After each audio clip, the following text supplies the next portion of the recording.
Hi, it's Karen, the Weekend Craftaholic. Something a little different today. I decided to participate in the Scrap Harder Challenge. This was hosted by TraciReed. I'll put all the links down below as usual. But this was an idea of just doing things a little bit more different, getting you out your comfort zone in your crafting space. So whenever I'm stuck, need a bit of inspiration, I've been going to this just to do something basically. So you see there's quite a few different challenges in here. The one I'm going to do today is include your handwriting on a page. And this is something that it does not sit well with me. You'll notice I'm left-handed. I've got terrible handwriting. But I thought what I would do, introduce you to this little challenge. It's not too late to start. You easily get through this in the rest of the year. And as part of that, I'm going to make my monthly prompt cards. So what I have in my craft room, just showing you a picture of it here. I've got these little holders and I have a little card for every day of the month. So it's coming up to the beginning of June. I've not done my June card yet, so I thought I'd do that with you on screen. This is the April one. You can see you can make it as simple or as difficult as you want. This is literally a Project Life card that I doodled around the edge and put some alphas on. So super simple if you want it to be. May was a little bit more tricky. I was using up some of these watercolour flowers that I'd done, and again just put a few little stickers on there. Now I like to do these each month. It's a nice little project, just like memory decks, doesn't take a lot of time, and then it's decoration in my craft room all year round as well. So let's crack on and do June. Now I do have these journaling cards. I do tend to use these, trying to use up my stash. These are 6x4, so I normally go for that size. Otherwise I can use about a 6x4 paper pad.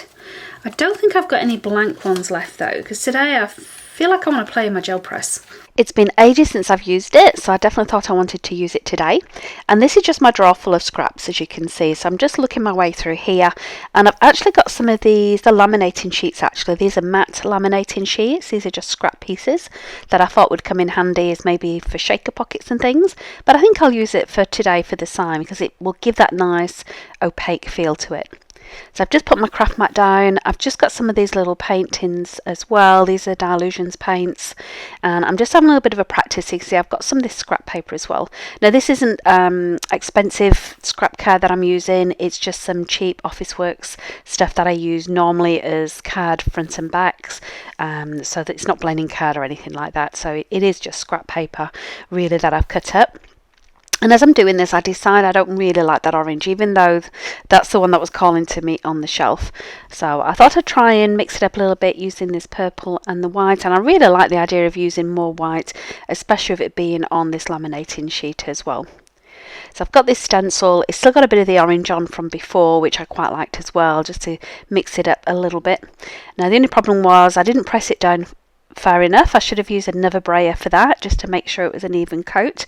And you can see instead what I'm going to do, I'm just filling this in now with this brush. Because this painted side is actually going to be my back side, it's going to be my reverse. It doesn't matter too much how it looks with all of the swirls and wriggles and things, because you won't see that from the front.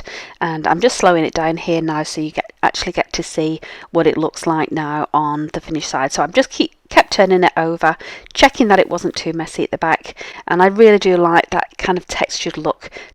It's more or less dry. I'm actually going to use the opposite side that I've painted on because I like this effect with the opaque look more than the back. And I'm also going to decorate it with my little scrap drawer. You can see these were the watercolour flowers from last time. I've got all kinds of bit of old die cuts and embellishments and things. So I want to try and start using up some of this because it's just gathering in my room and the drawer's getting fuller and fuller. So I'm going to start, I think, with writing the word June, because this is the bit that I really do not like, seeing my handwriting. So I feel like just get that out of the way, pull the band-aid off. I'm just going to do a quick outline in pencil first. Marker, let me get some scrap and show you. This is quite a thick brush pen. So we'll see how that goes. So I'm not going to try and do any kind of lettering because I'm useless. I really wish I could. So I'm just going to do kind of some capitals, I guess. Let me just get a ruler. So let's line it up. In fact, you know, I should cut this down first, shouldn't I? Yes, let's cut this down first to a 6x4. I do like the bottom of it, so I'm going to keep as much of that darkness as I can.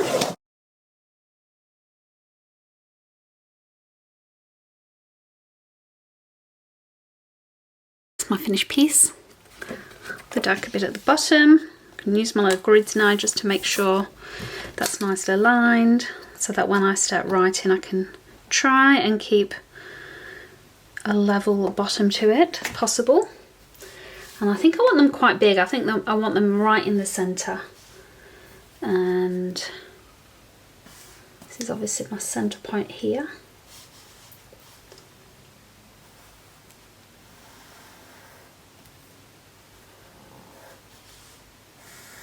These are long and skinny, aren't they?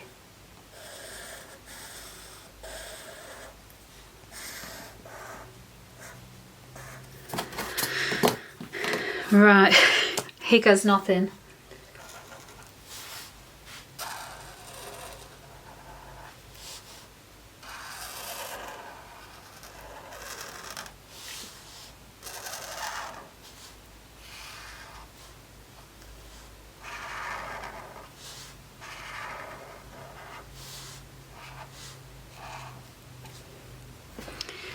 Jeez, okay, scary stuff. Not very straight, but it is done. Don't know why that's so painful to do. Okay, let's have a look what we can embellish it with. This is the fun bit, isn't it? So I'm looking for some black embellishments just because of the black text right in the middle. I feel like it needs something else to balance it out because it does look quite, kind of harsh, doesn't it, on there? I think it would have actually looked nice as well if I'd have used one of my white chalk pens. I think white would have stood out really nice as well. But we've got the black and I do like it. And you can see I'm able to use a couple of these little die cut pieces. I've cut them in half just to spread them out a little bit, and then I can use them on both sides to make it a little bit more symmetrical. And I've also got these old washi strips as well, which should be good to get used as well, just because they're in a long strip rather than on a roll as well. So I'm going through my stash, really wanting to get through this tray. It's got all sorts of random things in it, bits of old kits, bits of, all random things that when I was cleaning my craft room, I put them all in the one spot, and I thought I just need to start getting them used. Now, as I started rubbing out the pencil lines here that I created, I realised it was actually rubbing away some of that Copic marker as well, which actually I quite like. It took away a bit of the harshness of the black and it gave it a bit more of a distress feel. So I decided to actually intentionally rub off some of that directly on there as well, just to make it a bit lighter. Now I found some of these little sticker pieces. I think these were from the reject store. I've had these for ages. They were in an old pack of die cuts. So I'm just actually going around with that fine liner marker now around the edges of those, just so they've got a nice black edge to them. And then I'm just adding some of these foam adhesive strips as well, just to make these pop a little bit and give a bit of dimension on that.